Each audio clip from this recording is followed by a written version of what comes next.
10-Minute Jazz Lesson Podcast, episode 480.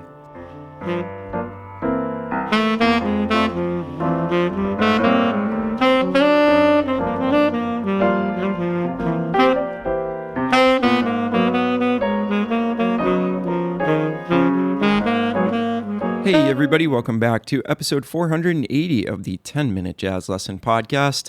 This week we continue our series on supercharging your scale routine, but really, as I've said in the past episodes, this is a study in rhythm. So we're going to go over one more possibility this week, and then next week what I'll do is I'll kind of apply it to a real-life situation outside of the scales and show you how you can transfer this over to some ideas where you're actually improvising and working on repertoire and all that good stuff.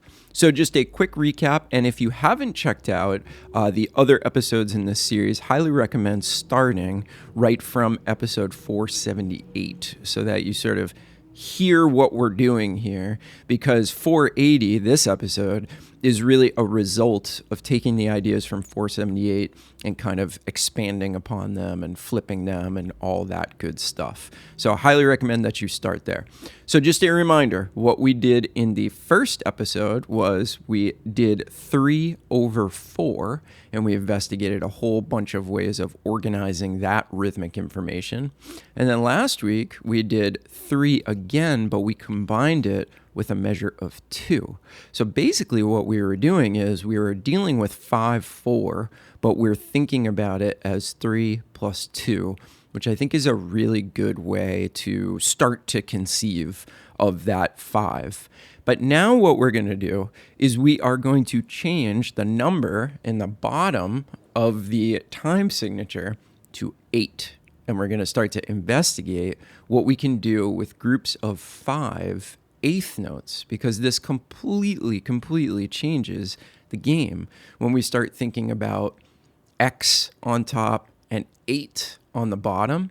We have all of these ridiculous possibilities, and what we're going to be investigating this week is 5/8. So thinking about 5/8 over 4.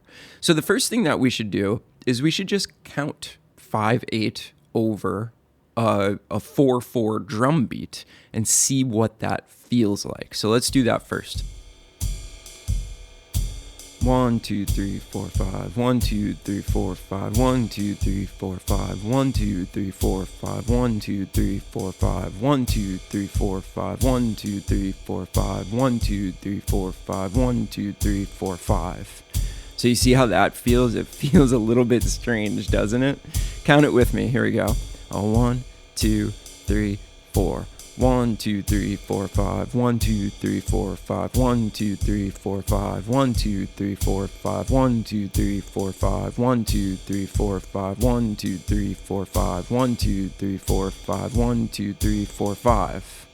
All right. So that would be the first thing that I would recommend doing, is just sitting with this drum beat or some drum beat and counting to 5 over and over again. Right? And slightly accenting 1 can really help you to start feeling it. 1, 2, 3, 4, 5. 1, 2, 3, 4, 5. 1, 2, 3, 4, 5. 1, 2, 3, 4, 5. Right?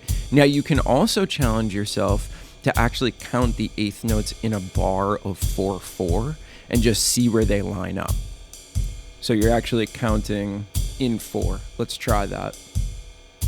1 and 2 and 3 and 4 and 1 and 2 and 3 and 4 and 1 and 2 and that's what I have on the sheet this week for the Patreon members, is this little sort of 3-bar thing written out, which gives you a little bit of a break at the end of it. So basically we count 3 bars and then we take a 2-beat break and then we come back in and do it again. So I'll do it again for you. 1, 2, 3, 4. 1 and 2 and 3 and 4 and 1 and 2 and 3 and 4 and 1 and 2 and rest. 1 and 2 and 3 and 4 and 1 and 2 and 3 and 4 and 1 and 2 and what you'll probably find is that the pattern is sort of logical, right? Like the 5 over the 4. You got to think about what happens. It starts on the beat, the next one's off the beat, the next one's on the beat, the next one's off the beat, and it just sort of keeps repeating that pattern. So again, like other episodes, if you want to fold this into your scale practice routine first and foremost, which I think is a really good idea, what you want to do is you want to take the number of notes that we're dealing with for the grouping, which in this case is 5, and you want to come up with a 5-note pattern that you can work through the scale, starting on different notes. Now, we've talked about it can be so many different things, right? Anything is great as long as you're dealing with this rhythm. So that's what you want to do. A 5-note pattern dealing with any scale that you choose, and you can kind of adapt it to your needs and what you think sounds cool. And I think that's really important. You've got to be practicing some stuff that you think sounds cool. So take the time to make sure that you're coming up with a pattern that you actually like, because then it will actually fold into your playing so much easier than it would if you were doing something that you frankly didn't like the sound of. So let's keep going down the sheet. For all the Patreon members, if you have the sheet, what I've got on the next line is that I'm putting a rest on the 5th eighth note. So I'm just going to use what I think are appropriate syllables and, not count to 5, not do anything like that. I'm just going to sing the rhythm. So this is example number 2 on your sheet. 1, 2, 3, 4. Do do do dot, do do do dot, do do do dot, do do do dot. 3, 4. Do do do dot, do do do dot, do do do dot, do do do dot. 3, 4. Do do do dot, do do do dot, do do do dot, do do do dot.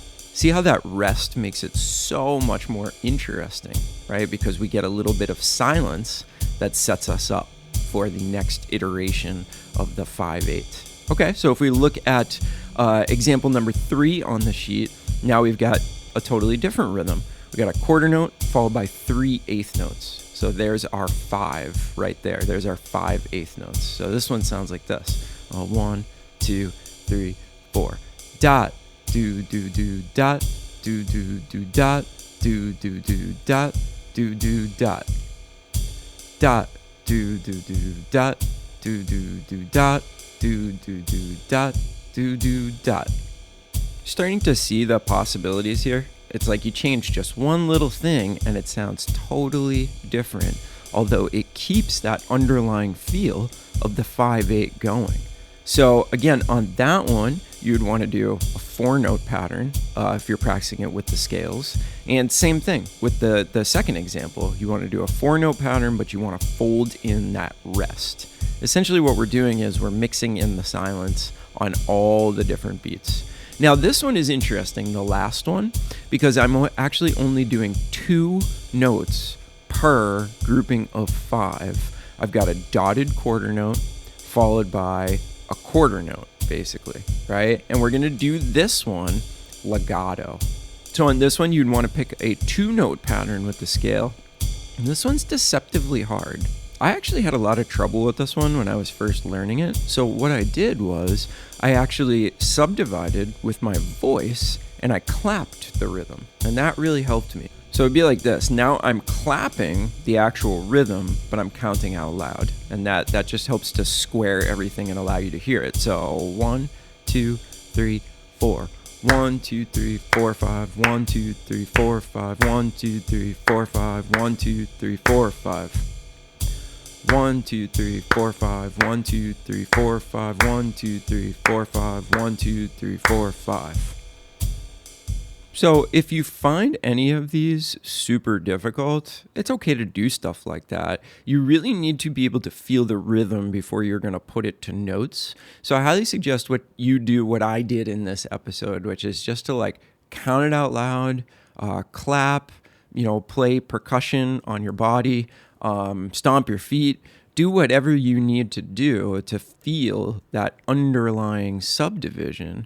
And then once you feel pretty confident with that, use your creativity and your ears and again, what you think sounds cool to put it to some kind of structure, whether that's a scale or some arpeggios or something like that. It doesn't really matter. They're all possible, right? And then what we'll do is we'll hear the payoff next week, which is, what does this actually sound like when you're playing it over a tune? If you start applying some of these patterns and hearing how they can benefit our playing in the real world. So it'll still be called supercharging your scale practice, but we're sort of moving on to the next thing. You can never tell where these episodes are going to go. So I hope to see you next week. And remember, if you would like the drum beat plus the new sheet with the layouts of the rhythms, make sure you go over to Patreon and get signed up to support the podcast. Very small monthly fee. You can go to our website, 10minutejazzlesson.com. Click on one of the Patreon banners and it'll take you right over there, or you can go to patreon.com and search for the 10-Minute Jazz Lesson Podcast. Either way, you can get your hands on these materials and feel good about supporting the show. So thanks to everybody that's supporting us, and thanks to everybody out there that's tuning in. Hope this was of benefit to you, and I will see you next week. Have a good one, everybody. Bye.